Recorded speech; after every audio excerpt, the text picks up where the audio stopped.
थे उसमें क्या कहा। मंत्र कहता है कि इमे त इंद्र ते वयम पुरुषुतः ये त्वारभ्य चरामसी प्रभु वसो। यह एक उपदेश करते हैं मनुष्य के लिए। ईश्वर और सभा के अध्यक्ष के गुणों का उपदेश इस मंत्र में किया जा रहा है। देखो, ईश्वर और सभा के अध्यक्ष के गुणों का वर्णन इसका मतलब जो सभापति है वो भी उस समय उस सभा का क्या है, ईश्वर है।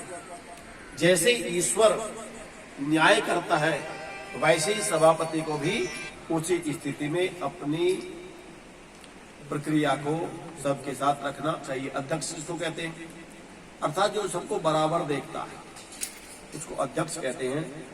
भगवान उपदेश करते हैं हम मनुष्यों के लिए कि जो मनुष्य परब्रह्म से भिन्न, एक होता है ब्रह्म, एक होता है ब्रह्म। ब्रह्म माने आत्मा और परब्रह्म परमात्मा, क्योंकि आत्मा भी चेतन है और परम ब्रह्म भी चेतन है। तो कहा कि जो ब्रह्म या जो मनुष्य परब्रह्म से अलग किसी वस्तु की उपासना नहीं करते, ध्यान देना, जो मनुष्य परब्रह्म यानी कि परमात्मा के अतिरिक्त किसी की उपासना नहीं करते और उससे उपदिष्ट, परमात्मा से उपदिष्ट क्या है, वेद। परमात्मा ने हमें वेद क्या है, परमात्मा का उपदेश। तो कहते हैं परमात्मा से उपदिष्ट वेद प्रतिपादित मत से भिन्न मत नहीं मानते, मत से भिन्न मत नहीं मानते, यानी कि वेद के अतिरिक्त किसी मत को नहीं मानते। वे पुरुष क्या होते हैं, पूज्य होते हैं। कितनी बड़ी बात है। जैसे परमात्मा पूज्य है, जो वेद के अतिरिक्त दूसरे मत पंथ को नहीं मानते ऐसे लोग ही क्या होते हैं, पूज्य होते हैं। अब पूज्य की जब पूजा होती है, जो परमात्मा को नहीं जानता, जब उनकी पूजा होती है तो वो वहां रूढ़ी आ जाती है, रूढ़ी। और वो रूढ़ी एक दिन विकार पैदा कर देती है और उस कर्म को लेकर के भी बैठ जाती है।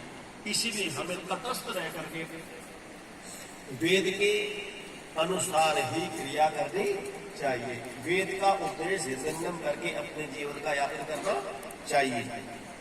मनुष्य को योग है, हम मनुष्य को चाहिए कि ईश्वर के अनंत पराक्रम का आश्रय करके, ईश्वर का कितना बड़ा पराक्रम है, सारी सृष्टि का सृजन, उसका आश्रय करके सब कामनाओं की सिद्धि व पृथ्वी के राज्य की प्राप्ति करके। भगवान कहा कहते हैं कि तुम ऐश्वर्य को प्राप्त न करो, भगवान ऐश्वर्यशाली है तो आप भी ऐश्वर्यशाली बनो। हर पिता अपने बच्चे को ऐश्वर्यशाली बनाना चाहता है, तो ईश्वर भी कहते हैं कि राज्य की प्राप्ति करके निरंतर सुखी रहे।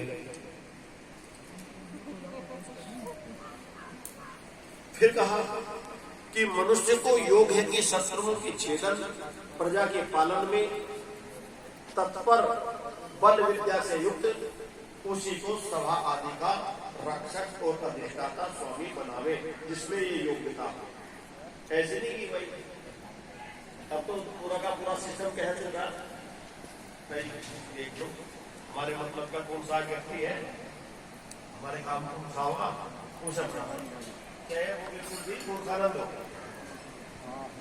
तो भगवान वेद कहते हैं कि मनुष्य को चाहिए कि जो शत्रुओं के छेदन, यानी कि उसमें कम भी हो, ताकत भी हो, शत्रुओं के छेदन और साथ में प्रजा का पालन, प्रजा के पालन में तत्पर, बल और विद्या से युक्त, यानी कि बल तो है उसके पास और विद्या नहीं है तो भी काम नहीं बनेगा, विद्या के बगैर तो बनेगा नहीं। बल और विद्या से युक्त हो, उसी को सभा आदि का रक्षक या अधिष्ठाता बनाना चाहिए। तो इसमें सारी प्रक्रिया दी है।